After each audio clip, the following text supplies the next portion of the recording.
दोस्तों, अक्सर तस्वीरों में आपने देखा है कि मां लक्ष्मी श्री हरि के चरणों में बैठकर उनके पैर दबाती हैं। क्या आप जानते हैं क्यों माता लक्ष्मी श्री हरि भगवान विष्णु के चरणों में बैठकर निरंतर उनके चरणों को दबाती रहती हैं? इसके पीछे का रहस्य क्या है? इसके पीछे भी एक पौराणिक कथा है जिसका वर्णन हम यहाँ कर रहे हैं।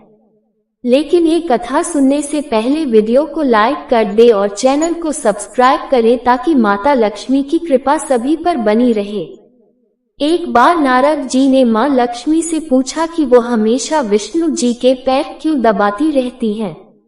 लक्ष्मी जी ने जवाब दिया कि चाहे मनुष्य हो या फिर देवी देवता, ग्रहों के प्रभाव से कोई अछूता नहीं रहता है। महिलाओं के हाथ में देवगुरु बृहस्पति का वास होता है तो पुरुषों के पैरों में दैत्य गुरु शुक्राचार्य का। ऐसे में जब भी कोई महिला पुरुष के चरण दबाती है तो देव और दानव का मिलन होता है और इससे धन लाभ का योग बनता है।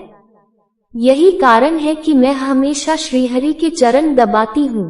पुराणों के अनुसार लक्ष्मी जी को भगवान विष्णु ने अपने पुरुषार्थ के बल पर ही अपने वश में रखा था, जो हमेशा सभी के कल्याण का भाव रखते हैं। जो लक्ष्मी जी विष्णु जी के पास है वो धन और संपत्ति है। श्री हरि इनका उचित उपयोग जानते हैं। यही कारण है कि महालक्ष्मी श्री विष्णु के पैरों में उनकी दासी बनकर रहती हैं।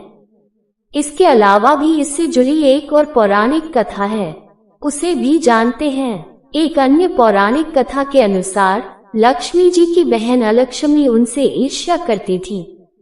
ऐसा इसलिए क्योंकि अलक्ष्मी बिल्कुल भी आकर्षक नहीं थी।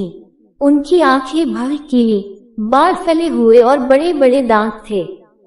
देवी लक्ष्मी जब भी अपने पति यानी श्री हरि के साथ होती थी तब अलक्ष्मी हमेशा वहां पहुंच जाती थी। ये बर्ताव लक्ष्मी जी को बिल्कुल पसंद नहीं आता था। उन्होंने अलक्ष्मी से कहा कि तुम मुझे और मेरे पति को अकेला क्यों नहीं छोड़ देती।